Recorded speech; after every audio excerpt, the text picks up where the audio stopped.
उस सिलेंडर नहीं मिल रहा है, ये भी हो सकता है पूर्व जन्म का पाप बता दिया जाए। नाली के गैस से तो चाहे बहुत लोग बनाना चाहे, सिलेंडर नहीं मिली, नहीं बन पाई।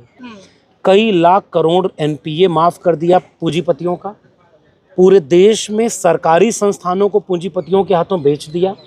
उसके साथ साथ विदेश नीति, डंका बजा रहे थे विदेश में, और विदेश में छीछा लेदर हो रही है। कोई देश कह देता है कि हमने कह दिया जाओ रूस से तेल खरीदो, कोई कह रहा है कि वो तो इजराइल के साथ खड़े हो गए। पूरी विदेश नीति चौपट, इस पर बात ना हो। लोग प्रायोजित करके छोड़ दिए जाते हैं जो नफरत की बात करें, बांटने की बात करें, जात के नाम पर बंटवारे को और खाई को और बढ़ाएं, धर्म के नाम पर खाई को और बढ़ाएं। तकरीबन 1.5-2 महीने होने वाला है और 5-5 हज़ार के चौथे संस्करण को आज हम लगभग खत्म होने वाला है। यहाँ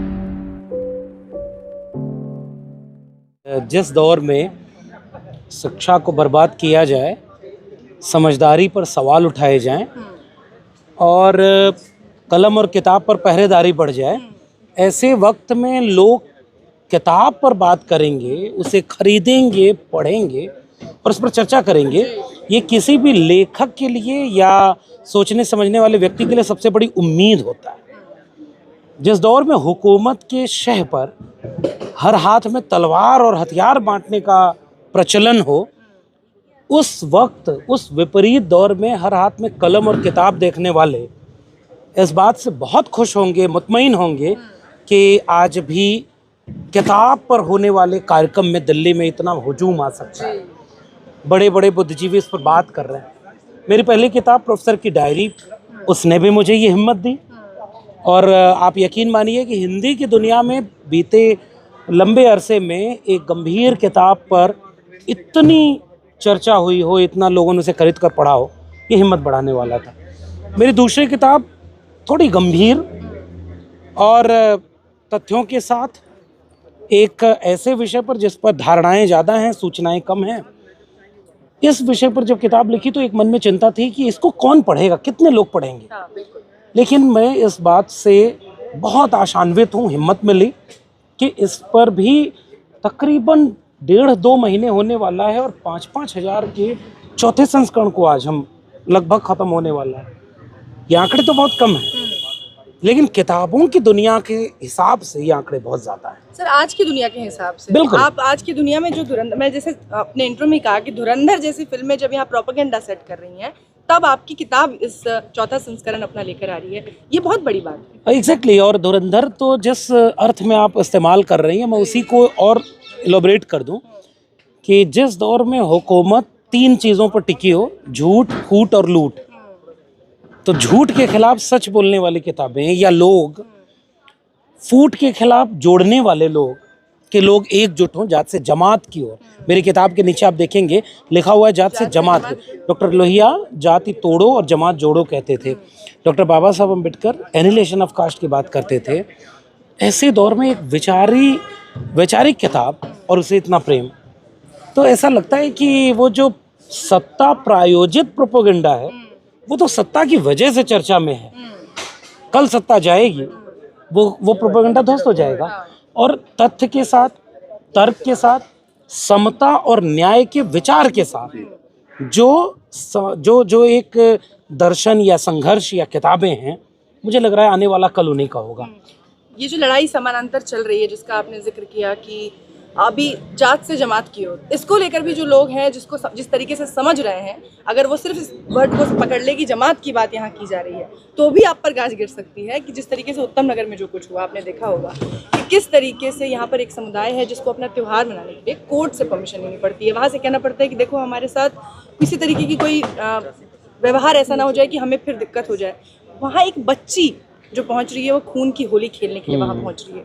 तो जब आप एक तरफ, इसलिए मैंने समानांतर कहा कि एक तरफ आप जैसे लेखक हैं जो युवाओं को जागरूक करने का काम कर रहे हैं और आपकी किताब भी बिक रही है, इसका मतलब लोग पढ़ रहे हैं और जागरूक हो भी रहे हैं। दूसरी तरफ ये बच्चे हैं जो वहाँ खूनी होली खेलने पहुँच रहे हैं। ये लड़ाई जो समानांतर चल रही है, इसका क्या अंत आपको लगता है और किसकी जीत की तरफ देख रहे हैं आप इसे? ये नफ़रत की जो आग है, ये तो साफ तौर पर हम लोग इसके बारे में लिखते, पढ़ते, बोलते रहे हैं कि ये सत्ता के संरक्षण में चल रही है।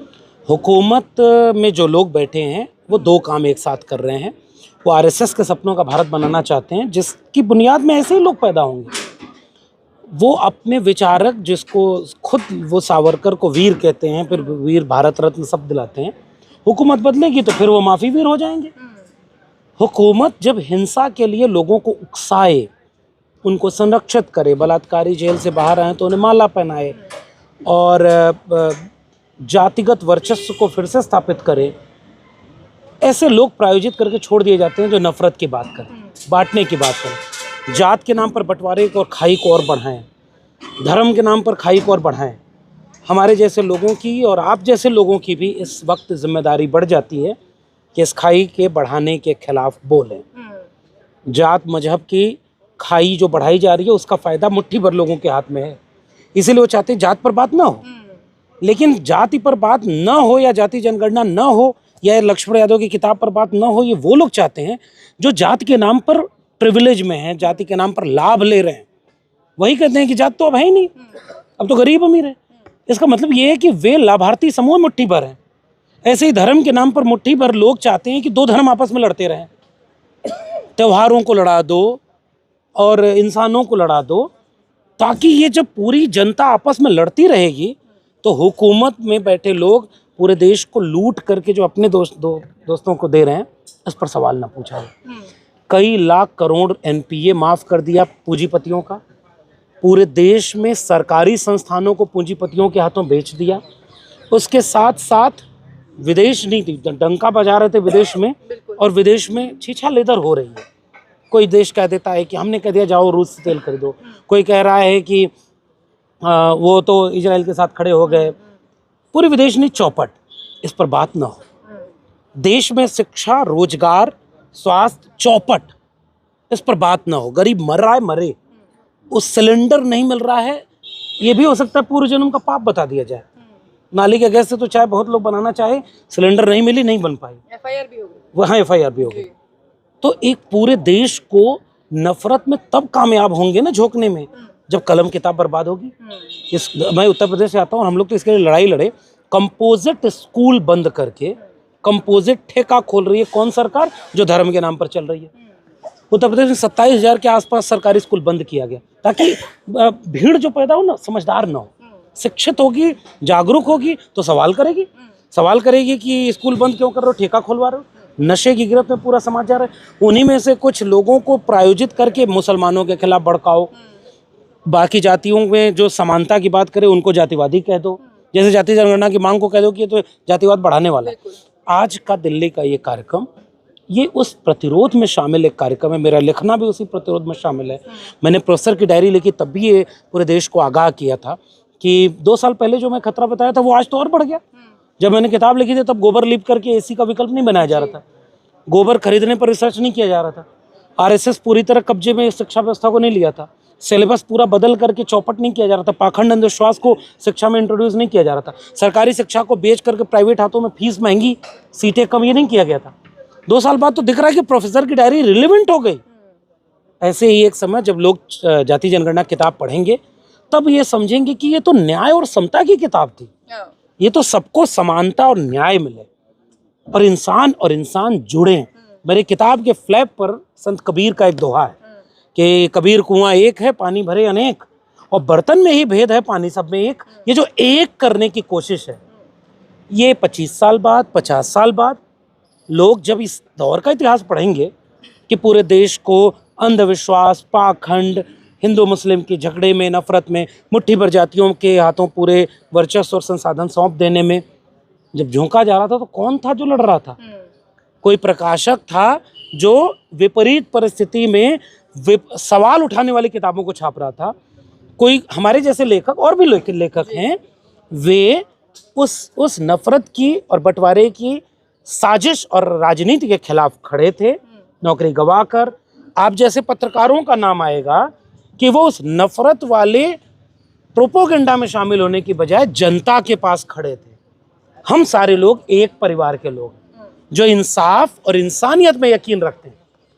आज वो बच्ची खून की होली खेलने वाली हो, या वो बच्ची जो ब्राह्मणवाद जिंदाबाद का नारा लगा रही हो, या वो बच्चे जो हिंदू मुसलमान के नाम पर नफरत की भाषा बोलते हैं, वे बेचारे अच्छे विश्वविद्यालय में नहीं पढ़ पाए, वो आरएसएस की शाखा से निकले, नफरत की भाषा बोल रहे हैं। हम चाहते हैं कि देश में डीयू, जेएनयू, जामिया बचे और इस तरह के विश्वविद्यालय बचें ताकि ऐसे लोग कम पैदा हों, तब हम एक बेहतर दुनिया बना पाएं। लेकिन आप जो कोशिश लगातार कर रहे हैं, वहाँ दूसरी तरफ आप देखिए कि जिस तरीके से एक परिवार को, एक मुस्लिम परिवार में और एक हिंदू परिवार में जो आपसी वैमनस्य की बात थी, जो एक लंबे अरसे से चली आ रही थी, उसको इस तरीके से प्रेजेंट किया जाता है जैसे वो एक मुस्लिम परिवार पूरे भारत के मुसलमानों का रिप्रेजेंटेशन हो और एक हिंदू परिवार और जो हिंदू लड़का जिसकी दुर्भाग्यवश जान गई, वो पूरे जितने भी हिंदू हैं उन सबका रिप्रेजेंटेशन, और उस हिंदू में दलितों को भी उठाकर शामिल कर। ज़्यादातर वहाँ दलित हैं उस एरिया में जो लोग रहते हैं, बल्कि वो दोनों परिवार दोनों एक ही समुदाय से आते हैं, एक ही जात से संबंध रखते हैं। उसके बाद भी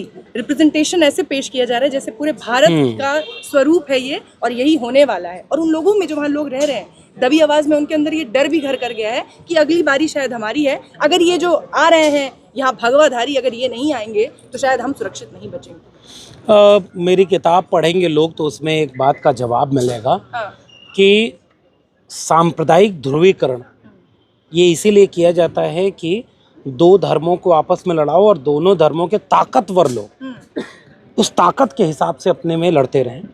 बहुसंख्यक आबादी दोनों धर्मों की इस लड़ाई में शिकार होती है। तो सांप्रदायिक ध्रुवीकरण के खिलाफ सामाजिक ध्रुवीकरण की गोलबंदी, गरीबों की एका, मजलूमों की एका, पिछड़े दलितों की एका, न्याय में यकीन रखने वाले, सांप्रदायिक सौहार्द में यकीन रखने वालों की एका, दो विचारधाराओं का संघर्ष देश में चल रहा है। जो मुट्ठी भर वर्चस्वशाली लोग हैं वे ऐसा माहौल बना रहे हैं कि देखो धर्म के नाम पर लड़ रहे हैं। पेट्रोल, डीजल, अशिक्षा, बेकारी, बीमारी, हॉस्पिटल में चले जाइए, लाइन लगाने में हिंदू है मुसलमान दोनों के गरीब वहाँ पर हैं और 99% तो हम कहते हैं SC ST OBC है। बेरोजगारों की भीड़ में पूरे देश में हर जगह एक लेबर चौराहा होता है। सुबह उठा के उसकी जाति जनगणना कराइए, 90% यही लोग हैं। तो 90% हॉस्पिटल में बीमार होकर के पड़ा हुआ है, वे मर रहा है, कोई पूछने वाला नहीं। 90% अशिक्षा का शिकार है, उसे अच्छा स्कूल उनके बच्चों को नहीं मिला। वही 90% बेरोजगारी का शिकार है। वही 90% इस पूरे नफरत की आग में दंगे का भी शिकार हो रहा है और थोड़े से लोग इसका लाभ ले रहे हैं। हम तो गुजारिश करते हैं कि इस हिंदू मुस्लिम के नाम पर या दो जातियों को लड़ाने के नाम पर इस तरह की राजनीति जो कर रहे हैं वे आग से खेल रहे हैं। उनको लगता है कि हिंदू मुसलमान के नाम पर लड़ाएंगे हिंदू एकजुट हो जाएंगे। ऐसा नहीं होता। जब आप हिंदू के नाम पर गोलबंद करोगे तो लोग सवाल पूछेंगे, जैसे मेरी किताब में पूछा गया कि फिर जाति के नाम पर शोषण किसने किया, फिर हमारी शिक्षा, हमारे रोजगार, हमारे सामाजिक न्याय को कौन छीन रहा है।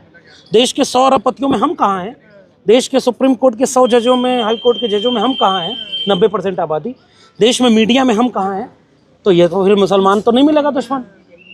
इसलिए हम जैसे लोग एक पॉजिटिव नैरेटिव के साथ आ रहे हैं और बीजेपी RSS के लोग एक नेगेटिव नैरेटिव के साथ केवल मजहब के नाम पर लड़ा रहे हैं।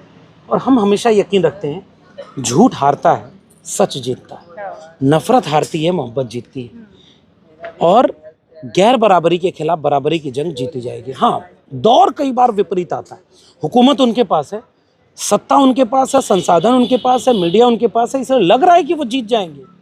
हम आपसे यकीन कहते हैं कि हमारी किताबें जीतेंगी, हमारी कलम जीतेगी, हमारी इंसाफ और इंसानियत की मोहब्बत जीतेगी। खबरों में बने रहने के लिए फोरम 4 को सब्सक्राइब करें और नोटिफिकेशन पाने के लिए बेल आइकन दबाएं।